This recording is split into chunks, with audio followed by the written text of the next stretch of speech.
Dr. June Valera is an orthopedic surgeon at the Tibo Cure Hospital in the Philippines.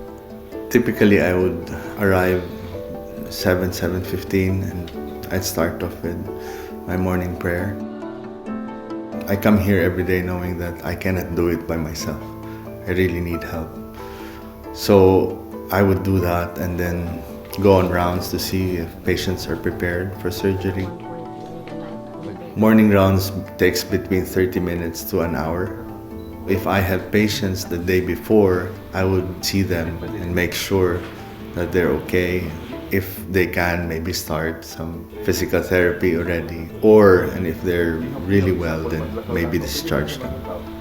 Also, I would go around and see the patients that I'm going to do surgery on.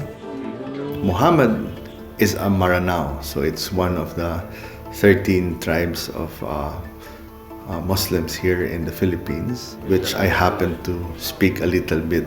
Oftentimes, even if you just greet them or you know how they do their handshakes, it already allows them to open up because, yeah, you know my language. Okay, welcome.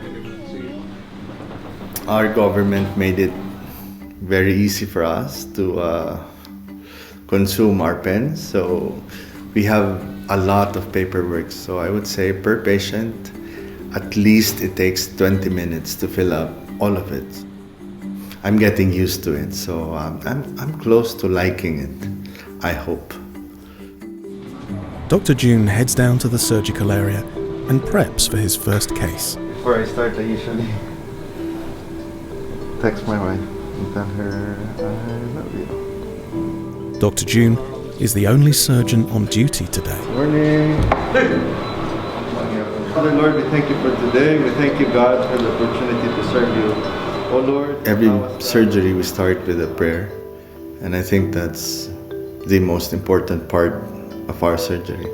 Knowing that we depend on God to allow us to do the best that we can for the kids.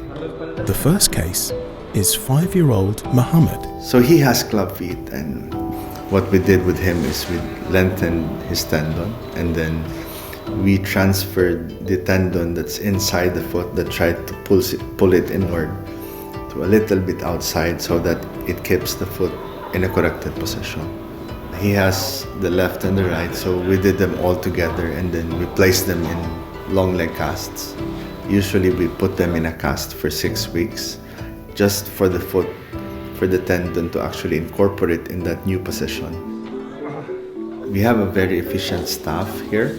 So if I am just alone doing surgeries between 2 rooms, what they would do is prepare each room so that I can go from one room and scrub again to another room.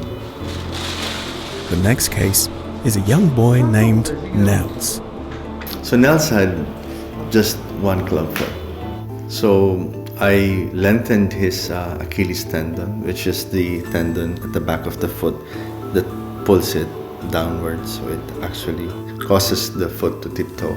We lengthened that, now he has a flat foot.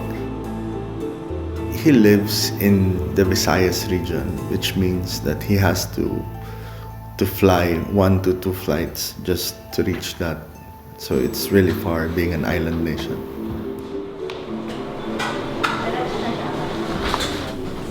More paperwork.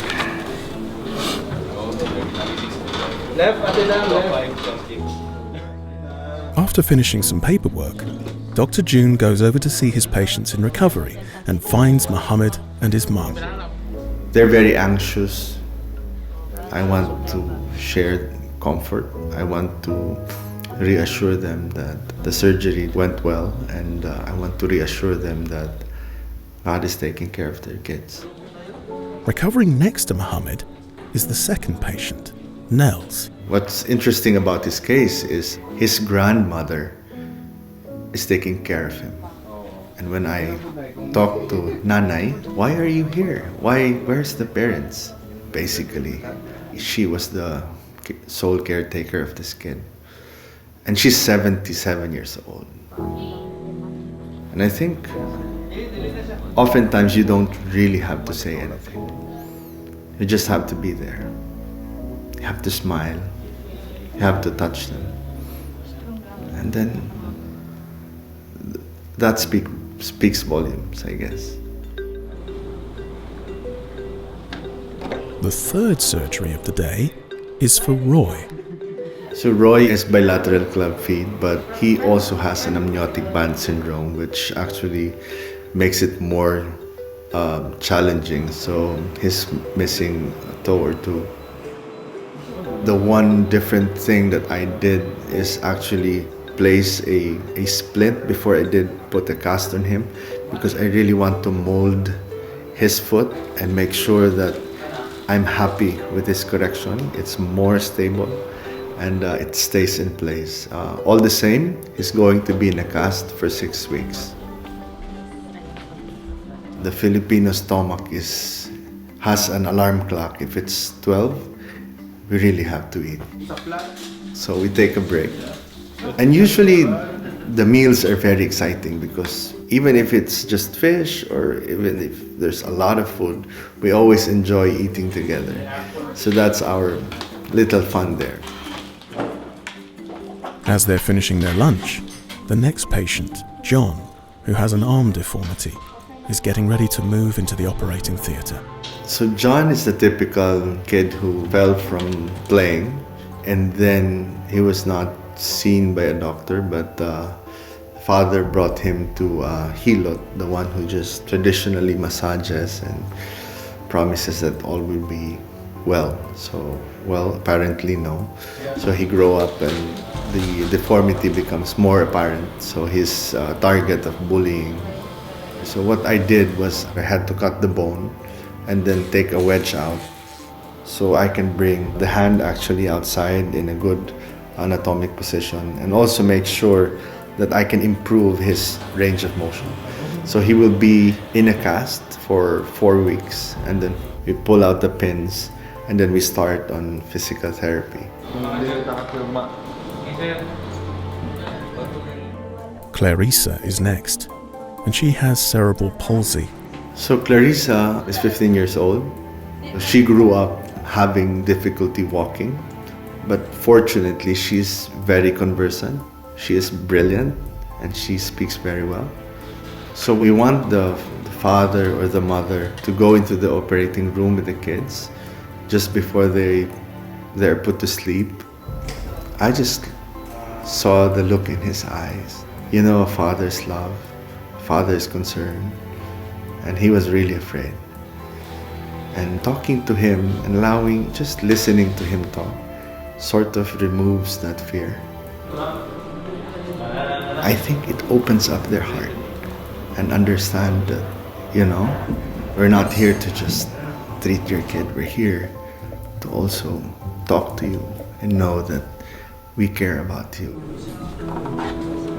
5 surgeries with lighter cases, that's a very light day for us. On typical days, they would give me 7 or 8, but longer procedures. But it's fine.